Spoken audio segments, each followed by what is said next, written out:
Hello everyone, this is Jagpreet Kaur और आज मैं आपके सामने लेकर आई हूँ एक नया टॉपिक जिसका नाम है डिसेंट्रलाइजेशन। इसकी मीनिंग, कैरेक्टरिस्टिक्स और उसके डीमेरिट्स। तो जानने की कोशिश करते हैं क्या है डिसेंट्रलाइजेशन। डिसेंट्रलाइजेशन जो होता है उसका मतलब होता है डिस्ट्रीब्यूशन ऑफ पावर। डी से याद रखिएगा, डी फॉर डिसेंट्रलाइजेशन। डी का मतलब होता है D for distribution of power.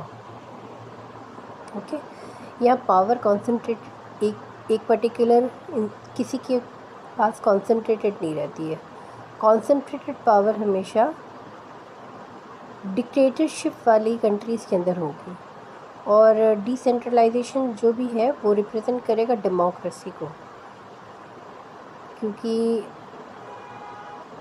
अगर वो सेंट्रलाइजेशन हो गया इसका मतलब वो डिक्टेटरशिप हो रही है। तो पावर हमेशा ये ज़्यादा अच्छा होता है डेमोक्रेसी के लिए कि पावर्स जो है वो डिस्ट्रीब्यूटेड रहे ताकि स्मूथ फंक्शनिंग हो सके सब चीज़ों की।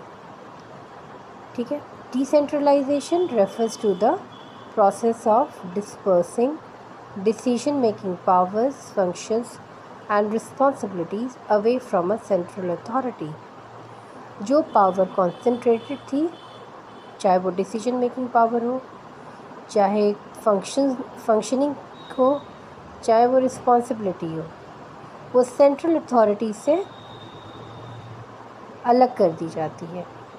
ठीक है, इसी को डिसेंट्रलाइजेशन कहते हैं। अब उसके हम लोग कुछ की फीचर्स देख लेते हैं, क्या क्या इसके फीचर्स हैं। Distribution of power. Authority and decision-making powers are distributed among the various levels of government or organizational units।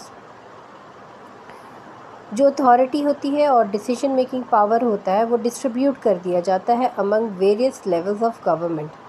जो गवर्नमेंट के वेरियस लेवल्स होते हैं उनमें ये डिस्ट्रीब्यूट किया जाता है, और ऑर्गेनाइजेशनल यूनिट या फिर कोई ऑर्गेनाइजेशनल यूनिट भी हो सकता है, उसमें भी पावर कॉन्सेंट्रेटेड नहीं है किसी एक पर्टिकुलर इंसान के पास, वो डिस्ट्रीब्यूटेड होती है।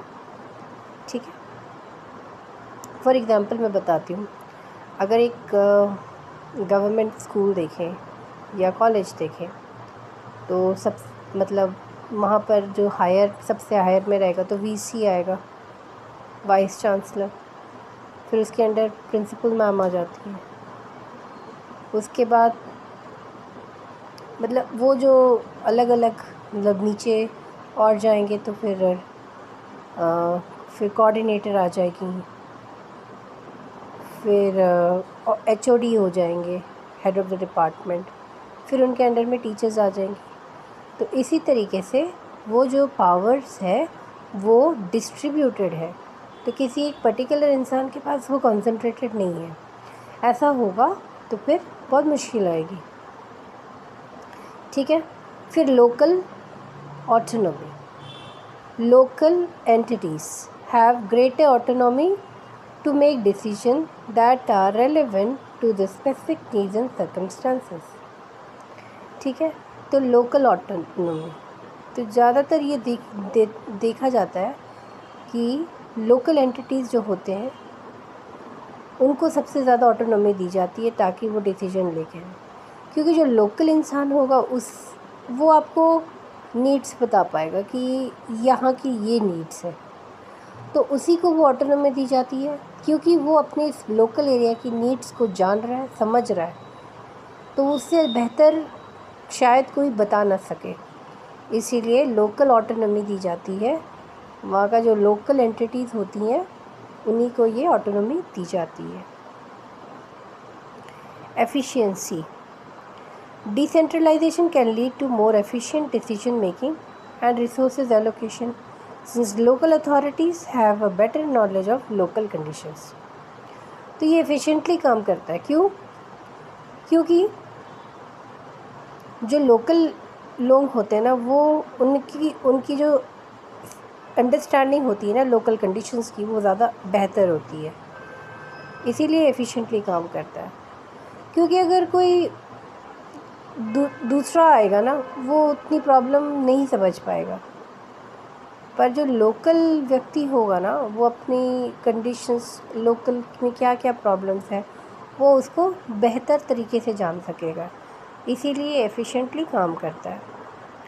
फिर fostering participation, it encourages greater citizen participation in the decision making process as decisions are made closer to the affected population। ठीक है, तो यहाँ पर जो पार्टिसिपेशन होता है वो मैक्सिमम होता है in the decision making process, क्योंकि जो डिसीजंस लिए जाते हैं वो जो पॉपुलेशन होती है वो उनको बहुत ज़्यादा इफ़ेक्ट करती है, इसीलिए पार्टिसिपेशन मैक्सिमम होता है, ये मैक्सिमम लोग इसमें पार्टिसिपेट करते हैं। Innovation and creativity, local decision making can innovate and experiment with the new solution and policies that are tailored to local needs, fostering creativity। ठीक है, local decision makers can innovate and experiment with the new solution and policies that are tailored to local needs, fostering creativity। इसमें innovation आएगा, इसमें creativity आएगी, क्योंकि जो local decision makers होते हैं ना, वो चेंजेस लेकर आते हैं। इनोवेशन का मतलब चेंज होता है। And experiment with the new solution, तो वो जो नए सोल्यूशंस उसके साथ एक्सपेरिमेंट करते हैं। And policies that are tailored to local needs, जो पहले से पॉलिसीज़ बनी है ताकि लोकल नीड्स और फॉस्टरिंग क्रिएटिविटी, एंड वो फॉस्टर करता है creativity.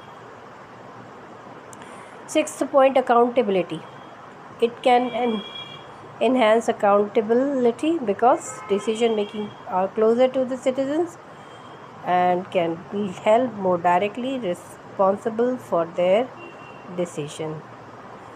So it can enhance accountability, ये मतलब जो डिसीजन लिया गया है वो अकाउंटेबल होगा,